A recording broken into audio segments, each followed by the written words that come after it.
Senator Panfilo Lacson is recognized. Thank you, Mr. Chairman. Mr. Chairman, distinguished members of the Commission on Appointments, this representation as Chairman of the Committee on Foreign Affairs presided over a public hearing this morning to deliberate on the nominations of 5 ambassadors, extraordinary and plenipotentiary.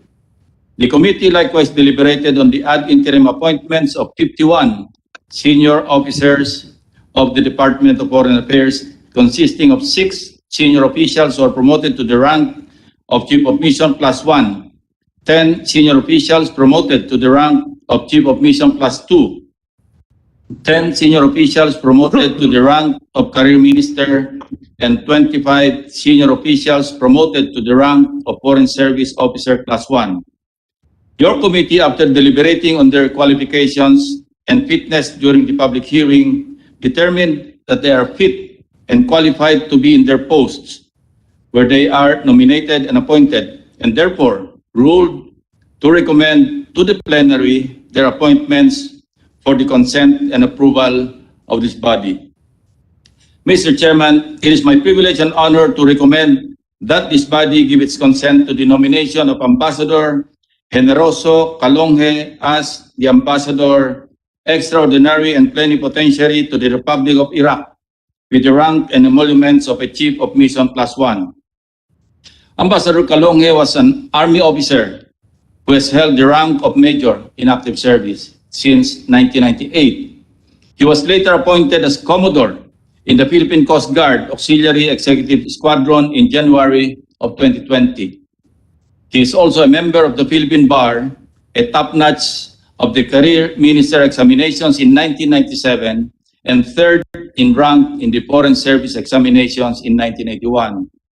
In 2004, he was lauded as then Consul General in Dubai for having completed a rescue mission for the kidnapped Filipino diplomat and his 3 companions in Afghanistan. As the Assistant Secretary for the Maritime and Ocean Affairs Office, he also successfully revived the Philippines-Japan Dialogue on Maritime and Ocean Affairs, reportedly the first maritime dialogue in 6 years. In 2020, he was conferred with a Felipe Agoncillo Lifetime Service Award by the department for his substantial contribution to the advancement of Philippine interests in the global community. Mr. Chairman and distinguished colleagues, it is my privilege and honor to recommend that this body give its consent to the nomination of Ambassador GENEROSO CALONGE as the Ambassador Extraordinary and Plenipotentiary to the Republic of Iraq with the rank and emoluments of a Chief of Mission +1. I so move, Mr. Chairman. Any objection? Hearing none, the motion is approved. Mr. Chairman, it is my honor and privilege to recommend that the Commission give its consent to the nomination of Ambassador Maria Teresa DIZON-DE VEGA as Ambassador Extraordinary and Plenipotentiary to the Republic of Korea with the rank and emoluments of a Chief of Mission +1. Our subject nominee, dubbed as an accidental diplomat, only took the Foreign Service officers' examinations to fulfill a promise to her elders, but ended up topping the overall exams in 1994 and even ranked 3rd in her Career Minister examinations in 2007. She has served key roles in the Department of Foreign Affairs, including her post as the officer in charge of the Office of the Undersecretary for Administration and as the concurrent chairperson of the Board of Foreign Service Administration from May 2018 to April 2019. As the ambassador to the Federal Republic of Germany, she was credited for the successful conclusion of a long-awaited major bilateral economic initiative, that is, the establishment of a Philippines-Germany Joint Economic Committee in August of 2020. Ambassador De Vega has rightfully earned her laurels, including the Order of Sikatuna, rank of Dakilang Kasugo, or Gold Distinction in 2016, and the Medal of Civic Merit by the government of the Kingdom of Spain in 2007. Nonetheless, of the many feathers in her cap, here and abroad, her best distinction remains to be as an outstanding diplomat who has helped forge and strengthen important bilateral and multilateral cooperation between the Philippines, the United States, the United Kingdom, Mexico, Hong Kong, and Germany.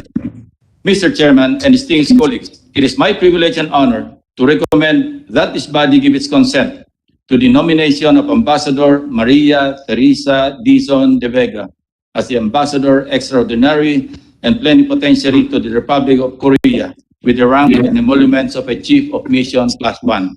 I so move, Mr. Chairman. Any objection? Chair hears none. Motion is approved. Mr. Chairman, it is my honor and privilege to recommend that the Commission give its consent to the nomination of Ambassador Maria LUMEN BANZON ISLETA as the Ambassador Extraordinary and Plenipotentiary to the Kingdom of Sweden with concurrent jurisdiction over the Republic of Finland with the rank and emoluments of a Chief of Mission Class 1. Our nominee started her public service career as an economic development researcher and later as a senior development specialist at the National Economic and Development Authority, or NEDA. She joined the DFA in 1988 as a director of the economic division and since then climbed up the ladder to represent the department in various important capacities.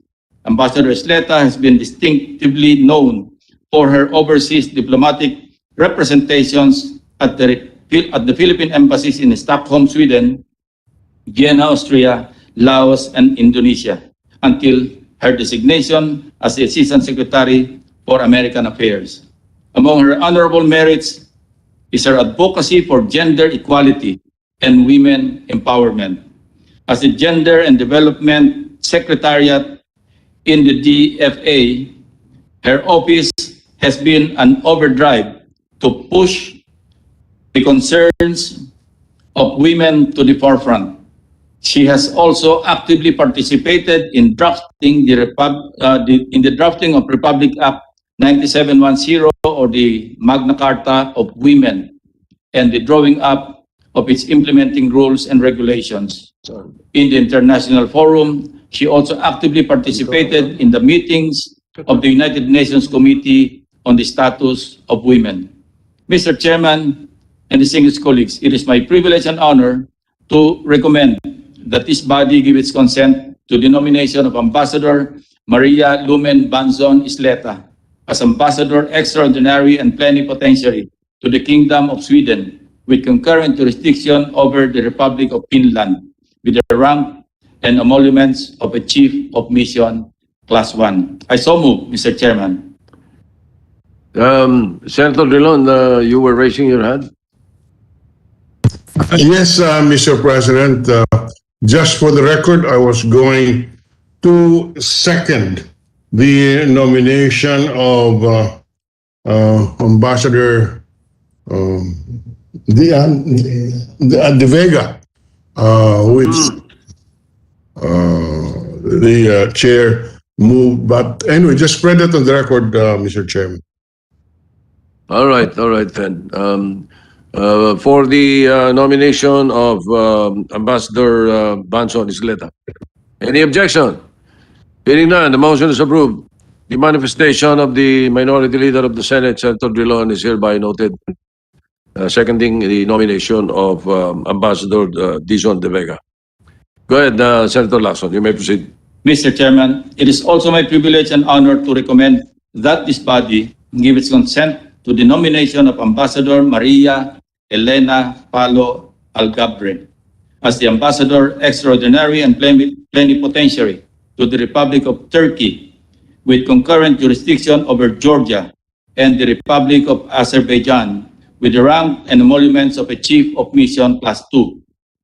Ambassador ALGABRE, an economist by profession, started her career in the department in 1994 as an executive assistant at the Office of the Secretary. Only a year later, she ranked first in the FSO examinations, topping both its written and oral components. She rose from the ranks and served diplomatic postings in the Kingdom of Belgium, the Republic of Austria, and the Kingdom of Norway until her recent nomination. Under her leadership, As the Minister, Deputy Head of Mission and Consul General of the Philippine Embassy in Oslo, Norway, the embassy was named one of the best organizations of the department in 2018. Ambassador ALGABRE is highly regarded for her active promotion of Philippine art and culture in her foreign postings, as exemplified by her key projects such as the 2015 ballet performance tour in China that forged cultural exchange, and the 2016 performance of the Late Dance Theater in Bern, Geneva, Prague, Vienna, and Warsaw in appreciation of the foreign assistance of the countries in the aftermath of Typhoon Yolanda. She has been entrusted with various sensitive positions in the DFA, particularly acknowledged for her effective monitoring and analysis of European Union policies and developments affecting the country. For her outstanding service as a diplomat, she was conferred with the prestigious Gawad Mabini Dakilang Kasugo Award in 2007. Mr. Chairman, distinguished colleagues, it is my privilege and honor to recommend that this body give its consent to the nomination of Ambassador Maria Elena Palo Algabre as Ambassador Extraordinary and Plenipotentiary to the Republic of Turkey, with concurrent jurisdiction over Georgia and the Republic of Azerbaijan, with the rank and emoluments of a Chief of Mission Class 2. I so move, Mr. Chairman. Just out of curiosity, did Ambassador Algabre watch the Netflix series The Resurrection? You may respond, You did? Madam Ambassador. No, you just nod if you did. Yes. Yes? No, sir, but I watched the You heard about it? series on the. Yes, it's the history of Turkey. I watched the Ottoman. All right. I suggest that you watch it. Yes. Anyway, any objection? Hearing none. Motion is approved. Finally, Mr. Chairman, it is likewise my privilege and honor to recommend that this body give its consent to the nomination of Ambassador Alan Lazaro DENIEGA as Ambassador Extraordinary and Plenipotentiary to the People's Republic of Bangladesh, with concurrent jurisdiction over the Democratic Socialist Republic of Sri Lanka and Republic of Maldives, with the rank and emoluments of the Chief of Mission Class 2. Our nominee held diplomatic postings in Tokyo, Japan, Singapore, and Brussels, Belgium, until his current function in Ottawa, Canada. Throughout his overseas postings, he has gained recognition for his worthwhile gains in foreign relations. As the Consul General of Minister to the Philippine Embassy in Singapore from 2011 to 2014, he was cited for improving consular services through the utilization of IT systems and overseeing various administrative concerns. He was also recognized as the Director of the Office of ASEAN Affairs from 2014 to 2015 for promoting a better understanding of the ASEAN community and economic integration. In his short stint as the Director of the Office of European Affairs, he ably supervised 3 divisions, which dealt with numerous member countries. As the Charge d'Affaires of the Philippine Embassy in Brussels from 2016 to 2019, he was credited for successfully managing and heading the post despite the absence of a Philippine envoy since 2016. Finally, in his current post as Consul General in Ottawa, he has served the interests of hundreds of thousands of Filipinos and Filipino Canadians by efficiently managing the embassy's consular section.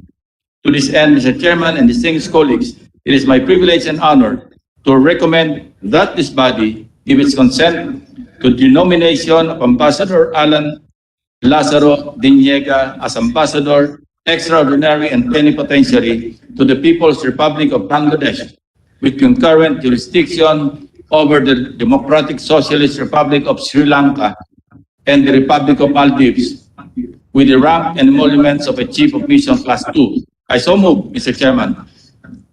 Any objection? Chair hears none. The motion is approved. At this point, Mr. Chairman, I would also like to recommend to the Commission the confirmation of the ad interim appointments of the following officials to the rank of Chief of Mission +1. Mr. Vicente Vivencio Tejamo Bandillo. I so move, Mr. Chairman. Any objection? Hearing none, approved. Mr. Medardo Antonio Gonzalez Macaraig. I so move, Mr. Chairman. Any objection? Hearing none, approved. Mr. Eduardo Ramos Meñez. I so move, Mr. Chairman. Any objection? Hearing none, approved. Ms. Imelda Makapundag Panolong. I so move, Mr. Chairman. Any objection?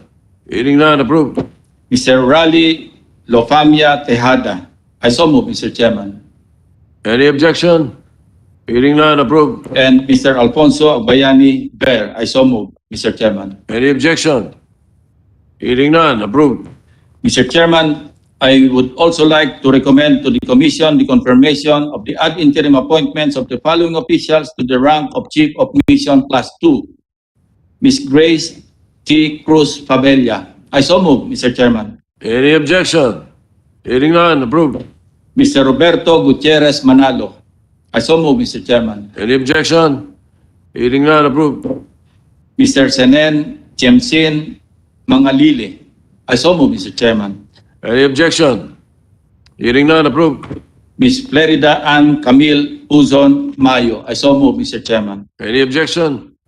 Hearing none, approved. Ms. Eileen S. Mendiola Rao. I so move, Mr. Chairman. Any objection? Hearing none, approved. Ms. Evangeline T. Ong Jimenez Ducroc. I so move, Mr. Chairman. Any objection? Hearing none, approved. Ms. Jesusa Susana Villar Paez. I so move, Mr. Chairman. Any objection? Hearing none, approved.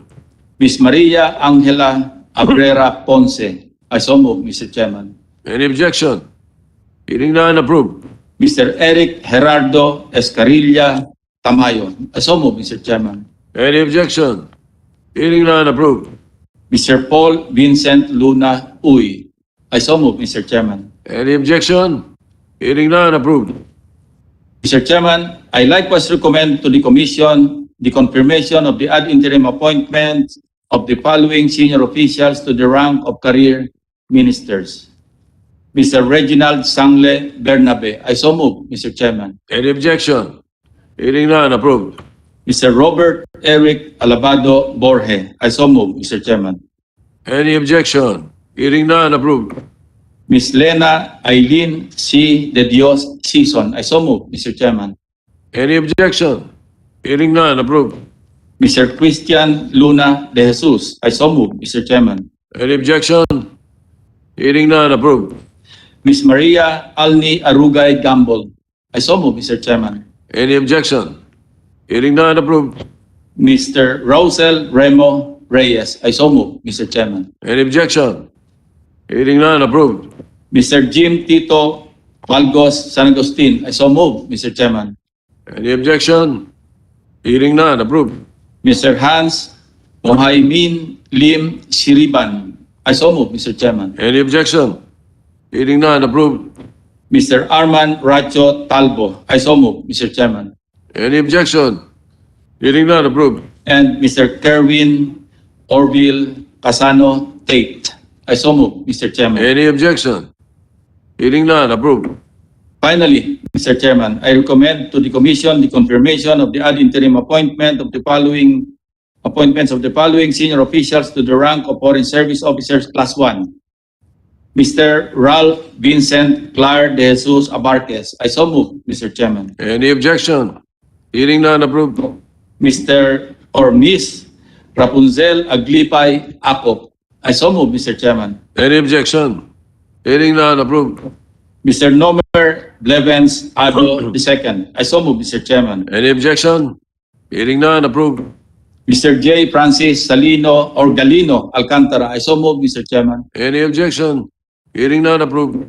Ms. Maria Teresa Milalios Alders. I so move, Mr. Chairman. Any objection? Hearing none, approved. Mr. Melvin Cordenillo Almonguera. I so move, Mr. Chairman. Any objection? Hearing none, approved. Ms. Joan Veronica Madulid Andal. I so move, Mr. Chairman. Any objection? Hearing none, approved. Mr. Dean Jason Nepomuceno Ariola. I so move, Mr. Chairman. Any objection? Hearing none, approved.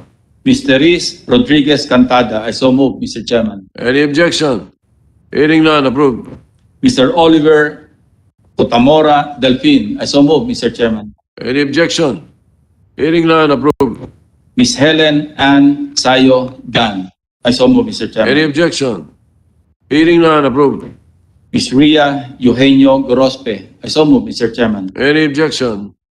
Hearing none, approved. Mr. John Francis Solano Herrera. I so move, Mr. Chairman. Any objection? Hearing none, approved.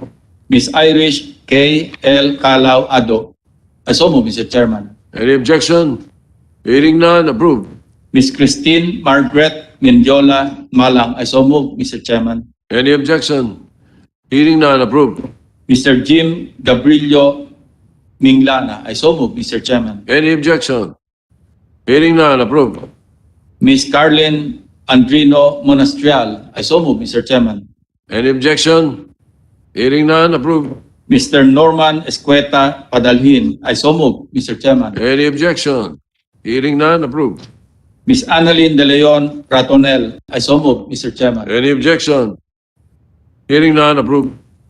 Mr. Romel Ariman Romato. I so move, Mr. Chairman. Any objection? Hearing none, approved. Ms. Joylyn Espinosa Santos. I so move, Mr. Chairman. Any objection? Hearing none, approved. Mr. Rodney Jonas Lucido Sumage. I so move, Mr. Chairman. Any objection? Hearing none, approved. Mr. Maurice Arcamo Tiempo. I so move, Mr. Chairman. Any objection? Hearing none, approved. Mr. Eric Petaliana Valenzuela. I so move, Mr. Chairman. Any objection? Hearing none, approved.